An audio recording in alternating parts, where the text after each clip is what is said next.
Hello, everybody, and welcome to Connected Knowledge from Upland Software on True Story FM. I'm Pete Wright. We talk a lot on this show about where your teams are. Maybe they're in a call center. Maybe they're sitting in a support desk. Maybe they're in training and development. But what we haven't done is talk about how they got there, and most important, where they are going. This week on the show, we're taking you on the employee journey mapping trip with our own Luke Jamieson, solutions consultant for Upland's Contact Center Productivity Solutions, and Nate Brown, co-founder for CX Accelerator.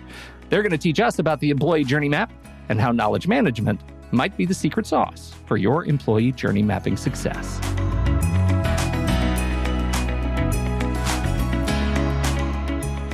Luke Jamieson, welcome back. It is so good, as always, to learn from you today. Thanks for having me, Pete. And Nate Brown is glad to have you here, especially sporting that beard. You have a beard of greatness, sir. It's a little scraggly today, but thank you. Aspirational beard.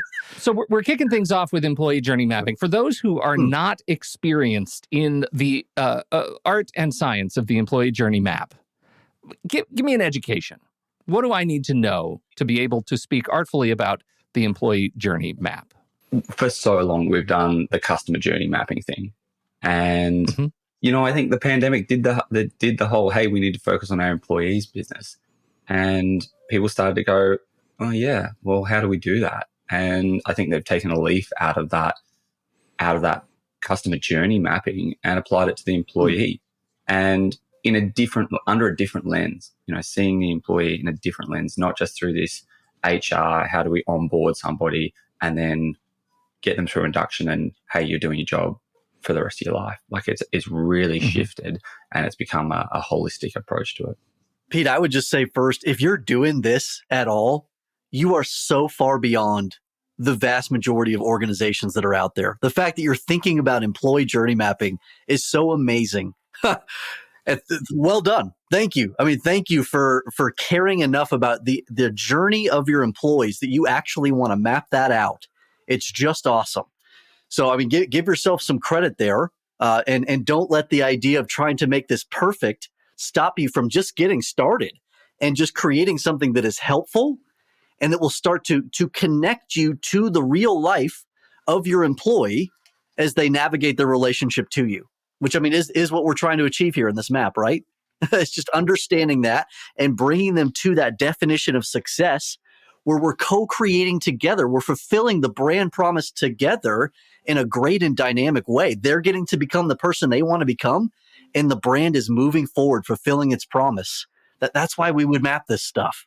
I think there's something very unique about employee journey mapping as well compared to customer journey mapping, and that is your accessibility to the end user.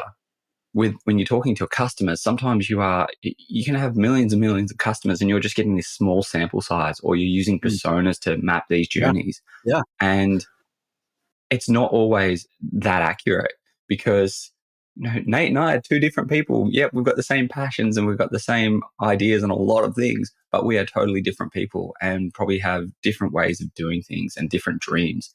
And the employee, you have access to them. You have front row seats to hearing everything from them.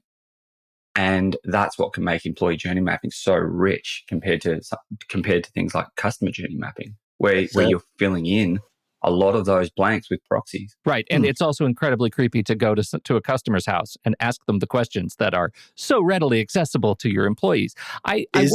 It's a good point. It'd be creepy if my employer came to my house too. It would be creepy if your employer came to your house too. That's fair. Yeah, that's also I want to dig a little bit deeper before we dig into some of the specifics on what is included in the employee journey map. Like, what does it look like, and who has the organizational responsibility for it? Is this just a kind of a road HR function? Ooh, that's a big one. As far as the components of the map in my mind. So in the work of customer experience, we talk about having a change coalition, to use John Coderism there, because different people represent the overall customer journey in different ways. So to say, hey, CX leader, you're responsible for all this. No, it's impossible. And I'm not. You can't do that. That's why so many CX leaders fail, is because the scope is too big And only when it's done collaboratively can you succeed in managing and navigating that customer journey. I do believe this is one area where we need to take a page out of that book and do this in a collaborative way. So yes, we do need a clear owner, somebody that we can hold accountable to this, and it's going to drive it, is incentivized to drive it, and has that ownership and that knowledge to drive it. And that probably should be HR, depending on the nature of HR inside that organization.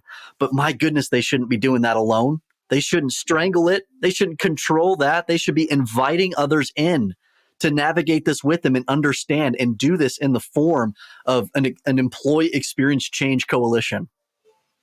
Yeah, I agree. I think that putting it under HR though, it gets lost. Like I think it should sit in there, but there should be a specific role that's designed to help map people through this, help navigate through this, and guide them.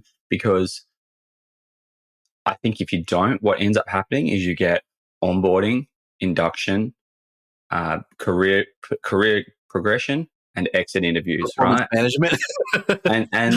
and there's nothing in between. And all of those things they've just got so many different layers. Like when you think about performance management and coaching and all of the things that come with that, where are we getting into the weeds of thinking about what is driving someone intrinsically to actually get up in the morning to do that? Like what's driving somebody to work towards this particular KPI? And if we're not mapping it down to that level, it just becomes this, academic piece of paper on a wall where we see this end-to-end journey. But what we don't see is any of the depth between any of those big milestones. I think that, you look at the different, I love that you start bringing up the channels, right? Recruitment and onboarding stick out to me, especially because I think, last time you were here, Luke, we were talking about people who live in the customer service organization, the customer support call center organization, and that they are heroes. And I think we want to look at with the employee mapping journey is how do we nourish them in a way that does a service or does justice to the critical role that they serve to the brand? What are the pieces that everybody needs to be aware of in their overall arc of their career at the company, in the call center, in the support operation? And so when you look at, I think the idea of figuring out who owns the overall process, but also how do you train your managers to, at what level are you training managers to understand the employee map? Like, are they embracing it? And so I guess that next question is, who's doing this right?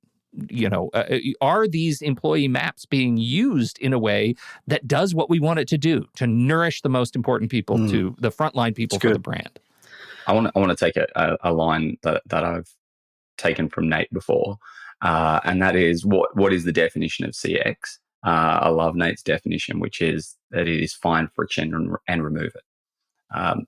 And I think it's the same. There's this same approach needs to be taken with the employee journey. And that's where everybody comes in play, right? If it's about finding friction and removing that, it's at all different levels. And that might be from how do I do my job? What tools do I have to do my job? And are you making it easy for me?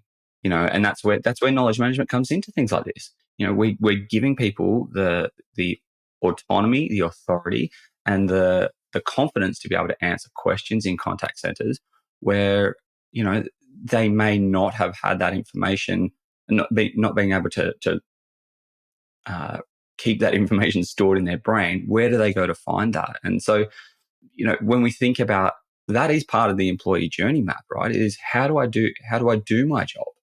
Yeah, I love a lot of my thinking in this area has been developed by Denise Leon, one of my favorite CX authors of all time. And she does have a brilliant template for an employee experience map. And it's so simple and helpful. I mean, it starts with that EX strategy, right? And that should be the fulfillment of the brand promise. I mean, if you're not bringing people in that you can intrinsically motivate well because they care about what the organization's actually doing in service to its customers and community, then your map's not going to go very far in terms of your ability to embrace and motivate these employees. You've started in a place where you're already at a dead end. in terms of helping them to navigate a journey where they get to become the person they want to become in fulfillment to that brand promise. But then it goes into employee stages, which is so good and so helpful. Let's think about what this looks like from an onboarding stage. And Luke, you had a great point around that. Yeah, HR is really good at checking that box a lot of the time. Unfortunately, there are a lot of really sad statistics on the current state of onboarding. But that aside, that's an area where they've got ownership and clear control. But what happens in that next stage? How are we intentionally guiding them and thinking about, wow, how are we helping this person to become the person they want to become in fulfillment to our brand promise? What does this stage look like? How are we making sure that they have a best friend at work to like have that Gallup Q12 presence there? We're cultivating great peer-to-peer relationships. We're giving them opportunities to like get their hands dirty in the mission and not just make it peripheral. We're using our voice of customer engine to help them to understand the impact that they're having on a daily basis. Like these would be the things that we would start to really map out in that middle ground, that employee stage in the middle ground that most people just do not think about. That seems like the benefit and the curse of ongoing operations, right? I say that in heavy air quotes, ongoing operations, right? Operationalizing something in an ongoing manner is sort of the definition of taking it off the plate of concern. And it sounds to me, if I'm reflecting this right, that what we're talking about here is not removing that middle piece from the plate of concern, that we are constantly thinking, considering what the lived experience is of a person day to day after they've been onboarded. So well said, Pete. I mean, I really believe the antonym of experience design is survival mode. And that's what most companies wind up in, is that operational chaos of we just got to fake it till we make it. We just got to get through this quarter. We got to hit the revenue target. We just got to do this thing. Our employees, hopefully they stay. Hopefully they stick around. And maybe we can think about and maybe we can invest in them later. And it's always later. And that is the fastest way to train wreck both your employee and your customer experience. Absolutely. That idea that you are not having impact, you've got no autonomy, they are two of the biggest killers of motivation. And very, very quickly, people are going to be looking elsewhere. Can you talk to me about where that breaks down? I've been in a number of organizations where when you get through, first of all, recruitment is done by somebody else, right? So we outsource the recruitment, so they don't. They've been trained on the brand, but maybe they don't live it. Onboarding is handed back to HR, right, and line managers, and then something happens, and I wonder if you guys have put your finger on what it is that happens when that process of employee attention breaks down in a lot of organizations. Is it because we're always just looking for the next employee? Thank God they're here. Maybe they'll fix it. And I don't know. But how, for our listeners who are hearing this, where are they likely to see those points of friction? That's the moment they're being tossed over to a manager, probably a mid-level manager, who's a working manager. They probably don't have time and or have not been equipped to pick up the baton of the life of this employee and to truly own it in a sense that goes beyond annual performance appraisal. To truly be intentional in investing in this person and not even this would be like pie in the sky stage 2, not even doing that as a good leader themselves, but doing that in context of a cohort of great leaders across the organization who are all being intentional in specific ways. I mean, who does that? Who equips their leaders to that level of maturity and intentionality to where that's happening? It just is so rare. I think it starts. There's two parts, and I talked about this in our last podcast, Pete. This how we frame up, particularly things like contact center roles. We frame them up as these, stepping stones or these entry level roles. And that's how we pitch them. And then they go through induction, whatever, they get handed over to this manager. The manager is then going, I just need you to hit these KPIs, which are some, just been rolled down. They've got no one has any connection to the impact that those KPIs are actually having on the employee, on the business or whatever. And you've got an employee going, hey, I just need you to, make this stepping stone as short as possible so I can get on with what I really want to do in life. And so there's this constant, clashing of two different forces.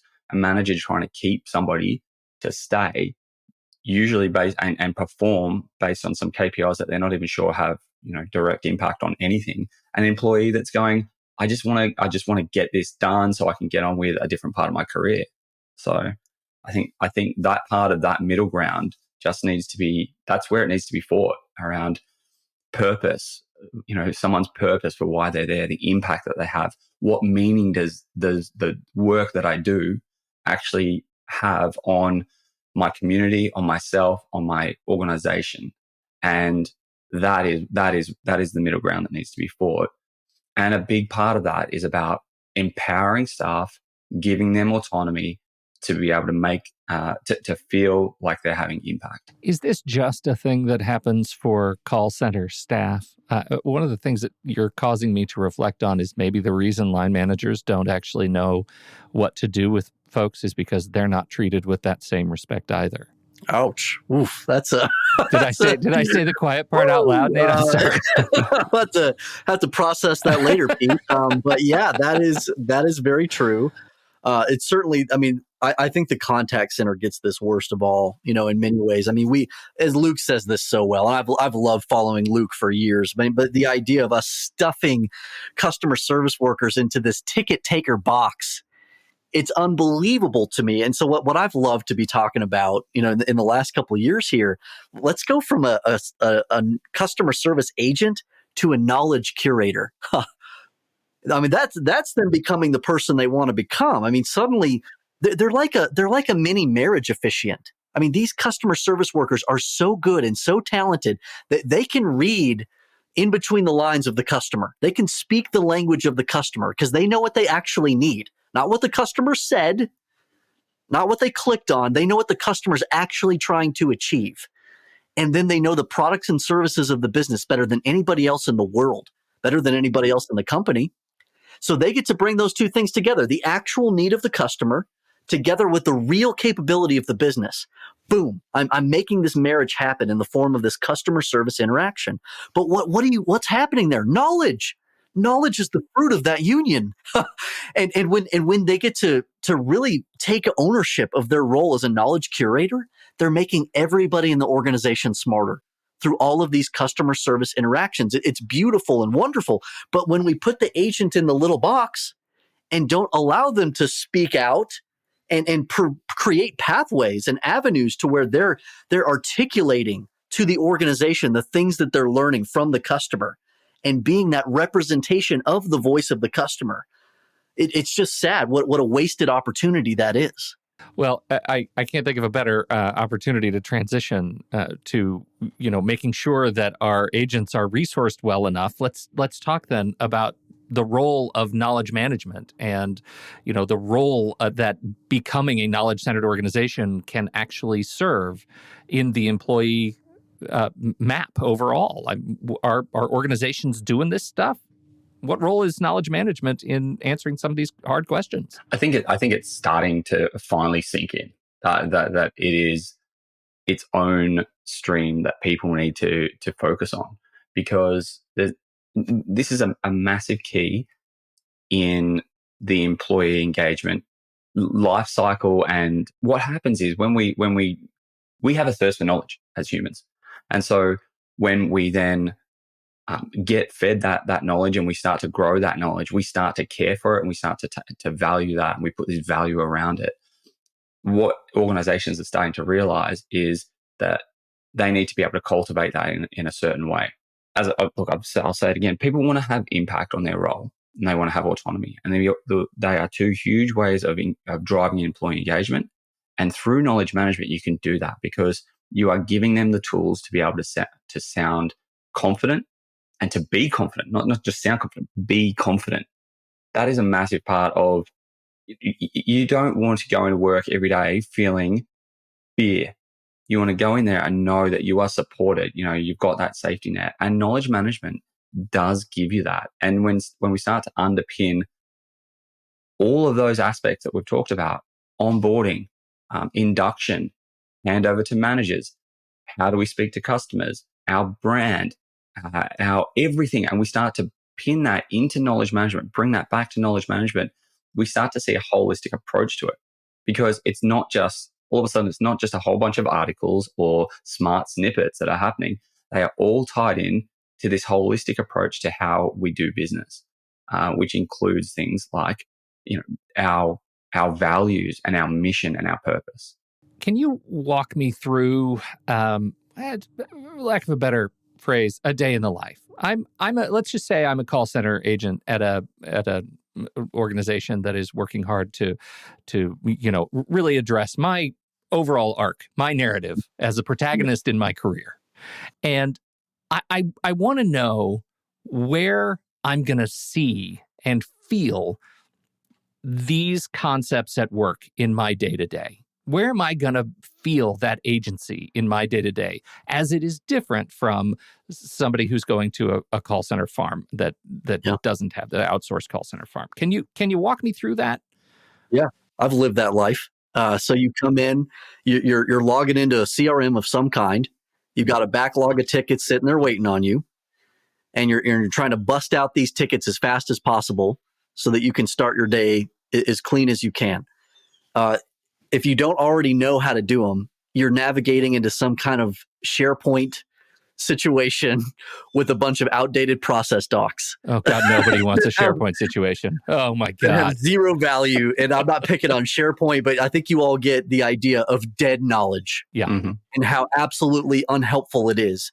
Contrast that with the idea of living knowledge, where together, everybody around you, and not even around you geographically, like you together as a team, you're getting smarter with every customer service interaction. And there's a living and breathing knowledge component there where you have autonomy over it. Like as an agent, there's trust there, there's freedom there to flag it and fix it, to use KCS methodology term. And I mean, that's so rare that the agent has that autonomy to be a knowledge curator in that way. So they get trapped looking at the dead knowledge, trying to navigate through. So what do you end up having to do? Pinging a coworker. And the same question gets asked every day, multiple times a day. And it's so silly. There's a great report from a major CRM company. It was a couple years ago now. They actually pulled it down. Maybe it was too controversial. But the average service worker spends between 30 minutes and 2 hours every day searching for remedial information. That's the life of the service worker. That was my life for years. How are you going to live that?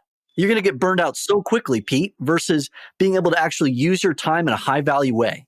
And this is where knowledge management is getting really exciting for me, and seeing the evolution of it. Watching our products evolve to remove the search. So getting to a point where knowledge is delivering smart snippets to people so that they don't have to think and do that search. It's removing that cognitive load, like we talked about last time. And it's delivering smart snippets where they can pick and choose, say, yep, that's actually where I would have gone to. I'm going to say that. Maybe it's giving them an empathy statement as well to say, hey, this is a great time to just pause. Don't forget, this isn't just about transaction. This is about a relationship. Make sure you pause and check that someone's okay before you give them that piece of information. And these smart snippets, and what that's doing is it's elevating the conversations. It's bringing them back to being more human. And all of a sudden, this stops me as an agent feeling like I am just a robot or another number. So for me, I think that's the really exciting part to what Nate was just talking about, that next evolution. Love that, Luke. I think it's really fascinating. I'm gonna have to dig for the reference in the book, but I went to a presentation from somebody who is researching the nature of moods and the importance of moods when approaching especially conflict situations. But it seems to really apply in the call center role. And she said, warmth is contagious. And one of the things you see is when you can start your day in a nature of warmth, every single interaction that you have will spread that warmth to the next person. And that thus amplifies your own ability to be empathetic to the next call, to the next interaction that you have. And some of what you're talking about seems to get exactly to that point, that what you're doing by making service-centered organizations, right, collaborative, team-based, and give them the agency to deliver, find it and fix it, Nate, in your parlance, you're actually giving them the opportunity to exude that confidence, that warmth, that empathy, that control to every subsequent call. It's called serotonin, Pete, and it's glorious. It's a glorious chemical. We try to manage contact centers with dopamine. Yeah. So often we're generating a fight or flight. So you better handle that call in 2 minutes. You better get it right with your tone, or you're going to get marked out on this scorecard. I mean, you better check all these boxes on this interaction. By the way, we're measuring you on your customer satisfaction score at the end of the week. It's like, whoa, this is all dopamine. There's no serotonin, where you're getting to contribute to the collective community of service professionals around you. That's what generates outcomes and behaviors and starts to get that, what you're talking about, Pete, that wonderful energy and that wonderful warmth. That is the most translatable thing to the customer. And we have the ability to give that to each other, and we don't. Yeah. And that whole dopamine thing has a cliff.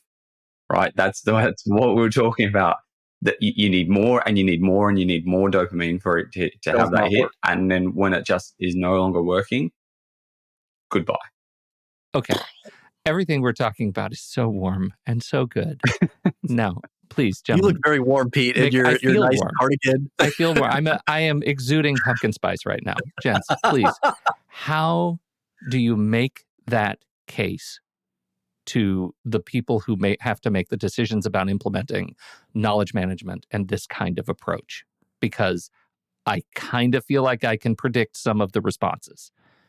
What do you say? Look, I think one big part to that is really thinking about the holistic benefit to this. Okay, so it is not just about buying another piece of software. You know, what we are doing is we are shifting the way we work. And, you know, we can easily steer this conversation into the return on investment of knowledge management. But the case for that is so strong. But I personally think that, you know, maybe the listeners probably don't need to hear that either, because, you know, there's plenty of case studies around it. What I think is not often said around the benefit of going down that knowledge management, underpinning knowledge management right across your employee journey map, is the fact it's the glue that holds all of the pieces together. So if you think about your organization, you've got marketing and brand over there absolutely trying to champion, how do we get cut through? How do we make sure that our employees are living and feeling our brand? We've got HR going, how do we make sure that our employees are staying longer and are happier and are giving us a great employee engagement score? You've got sales going, how do we make more sales? Come on, let's do this. Operational managers thinking, how do we actually get this to be more efficient and effective, whilst also, and then our customers going, hey man, I just want you to treat me like a human, give me the right answer the first time, and give me confidence in the fact that I chose you as my provider. It is the glue that brings all of those pieces together. For a long time, you know, there's been this thing. It's like, well, that's just what the CRM's job is. And it's not what the CRM's job. The CRM's job is just to hold that we know you as a customer. It doesn't tell me that I need to know how to service you and how to align what I'm saying to the brand. And when we start thinking about knowledge management in that way, it really is much more a holistic approach to making your business more cohesive versus hey, yeah, this is just another piece of software. I love saying that knowledge is the lifeblood of customer service. I mean, it's either flowing or it's not. Mm-hmm. And it's going to make everybody's life so good or so miserable, you know, depending on the flow of that knowledge, that information coming through. To kind of tie it back a little bit to that employee journey mapping concept. I mean, one of my favorite questions to be asking throughout that, and I do love some stay interviews. Let's not just interview them at the end of the cycle. You know, in those middle stages, Let's be asking them good, rich questions.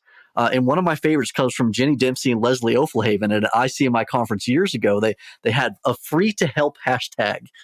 It's just asking that question. Are you free to serve? Are you free to help your customers in the way that you would want?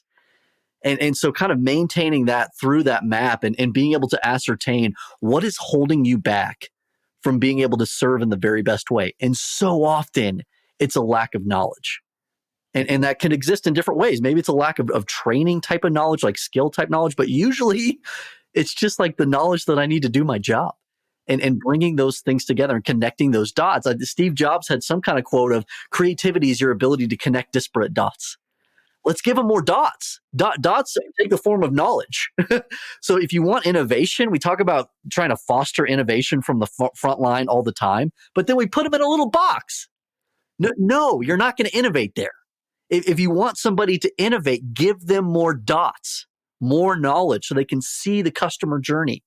They can see each other's journey, that employee journey, and be able to speak into that and reduce the friction across that journey to different degrees where it's appropriate for them to be able to do so. But giving them that freedom and that runway to think that way, it's just awesome to see it happen. I have a hunch that the data ends up speaking for itself. That I'll pilfer Mike Schmitz on the Focus podcast right now. He made a comment the other day. It was like, I hate goals. I hate goals because goals are, and again, to use what you guys are talking about, goals are dopamine, right? That's true. But if you take care of the routines day to day, if you take care of the tools and routines, the score will take care of itself on the other end. The score takes care of itself. I feel like that's the model that we're talking about.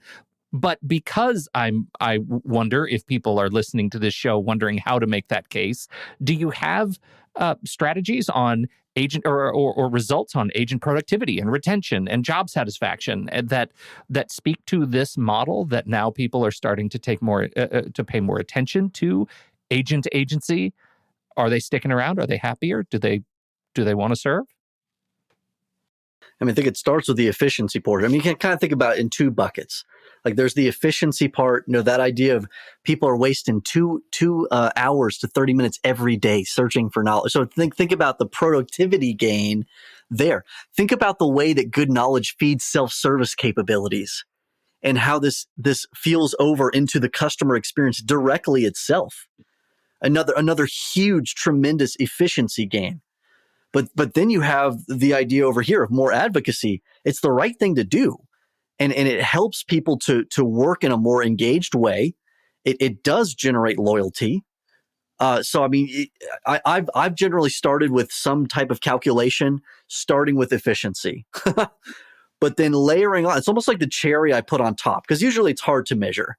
This idea of we're going to increase engagement and reduce attrition by this much. But even if you can make a good case for a small percentage, I mean, that represents a huge number when it comes to value. You already have your efficiency number because you've looked through the workflows and you've been able to see, wow, if we can just unlock 30 minutes of efficiency for all these different resources through better knowledge curation, you can put a number on that.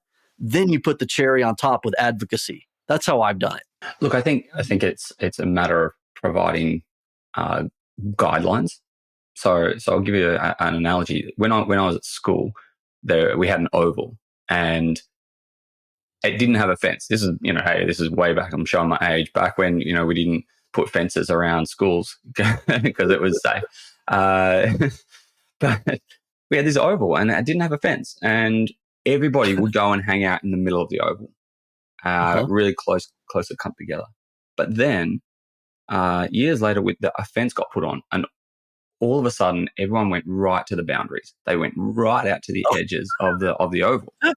That is such a weird behavior. I can sense that. Of course, that's what they would do.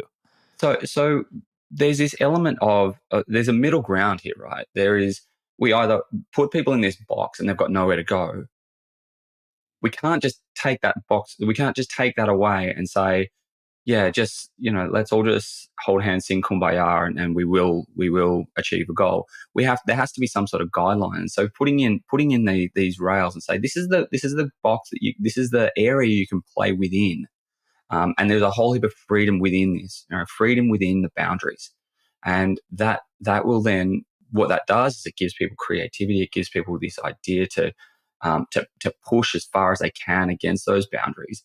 And the where we've gone historically is we've just said you've got to stick to this binary process in order to achieve a goal. And the problem with doing that is if you don't hit it, you don't meet.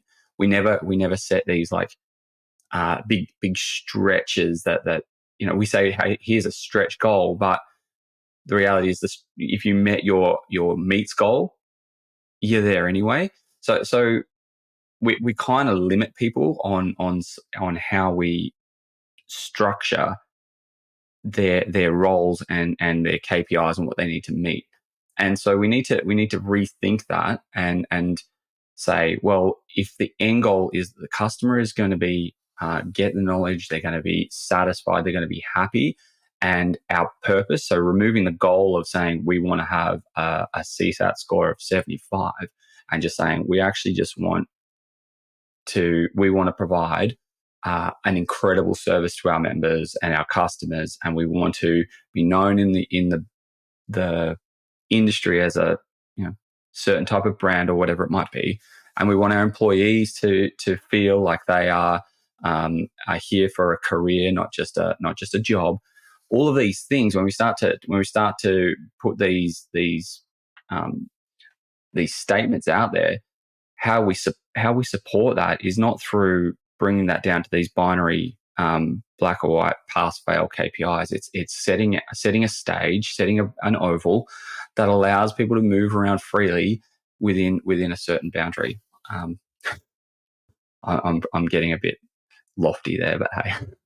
Lofty is the sweet spot today, Luke. Thank you. That's perfect. In the spirit of not leveraging what I know could go into a 2-hour seminar between us on this subject, I want to first thank you because I think it's fascinating thinking about the intersection of the employee journey and what knowledge management can unlock. I'm going to put some resources in the show notes. I've got some Upland stuff we're going to share, but I wonder if you have any particular, let's think about 8 a.m. day one resources that you want to recommend that people pick up after listening to this show that are going to help them really, try to unlock some of the potential agency in their agents. Nate, you go first because I know you are just hankering to get this plug in.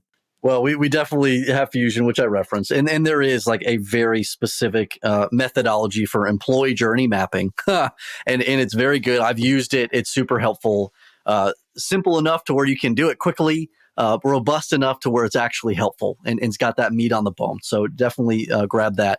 And that's the other one, give me again though. What's the author again? That's Denise Fusion. Denise Leon, Fusion.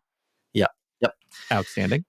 The other one, and Luke's going to roll his eyes because I can't do a podcast without talking about it, but Prime to Perform is like, to me, it is the culmination of employee psychology. It's like, why do people work or not?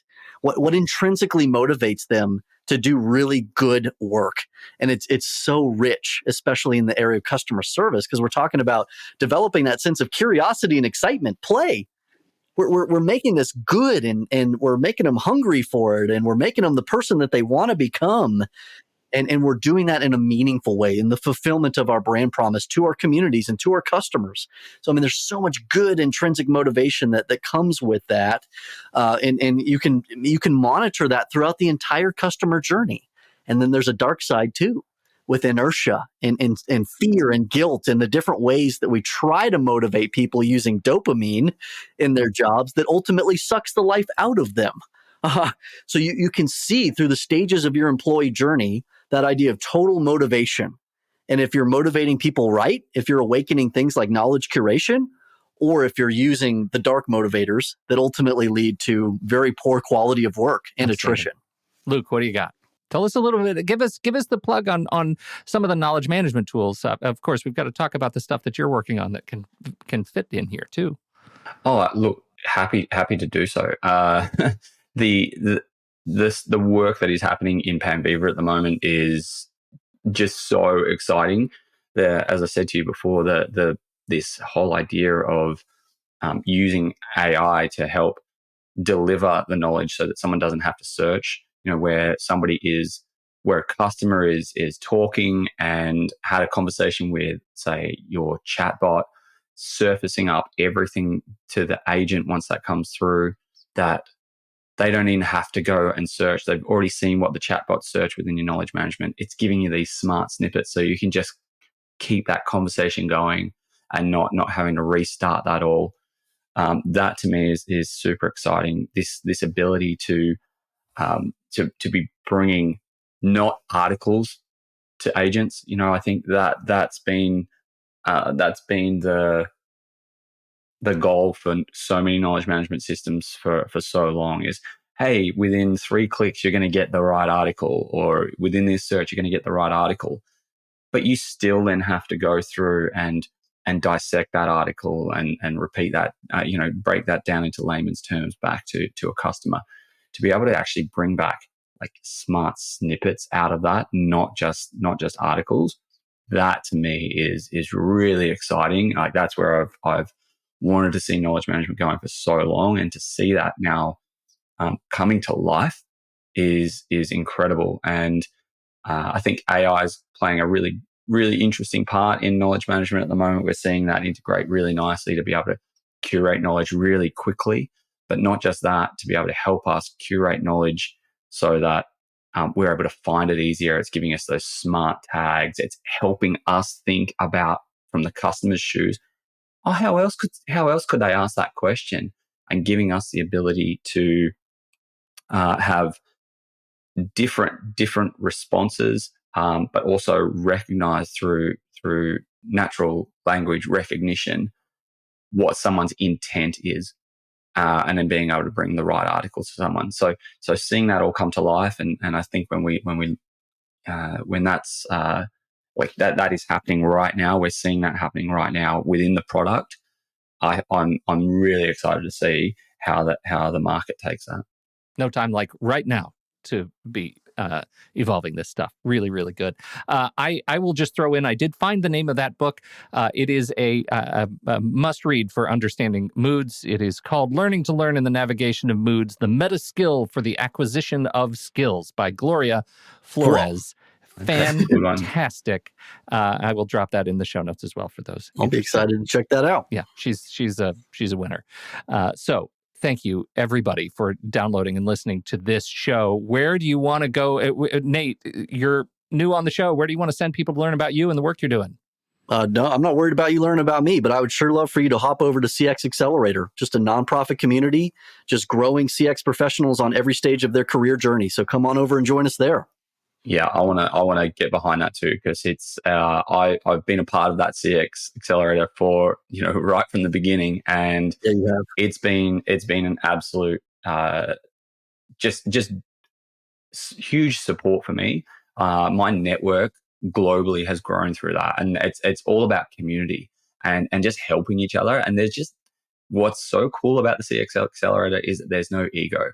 Yeah, it gets checked at the door, and everyone's there just to help each other out. It's very cool. What Nate and the team there have done is epic. I'm glad you're recording this, Pete. And thank you. Right? Look at that. Gosh. Testimonial. Well, because Luke already said all that nice stuff about Nate, I'm going to go ahead and say about Luke, go subscribe to his mailing list over on LinkedIn. Fantastic reads every time. I read every one that hits my inbox. Please do that. So, all right. Thank you, everybody, for hanging out with us for this epic episode of Connected Knowledge. We sure appreciate your time and your attention. We'd love to hear what you think. Swipe up in your show notes, look for that feedback link. Send us a question. If we'll get it to you. You have a question for Nate, question for Luke, we'll get it to him. We'll have him back, answer your questions right here on the show. On behalf of Nate Brown and Luke Jamison, I am Pete Wright, and we will see you right back here next time on Connected Knowledge.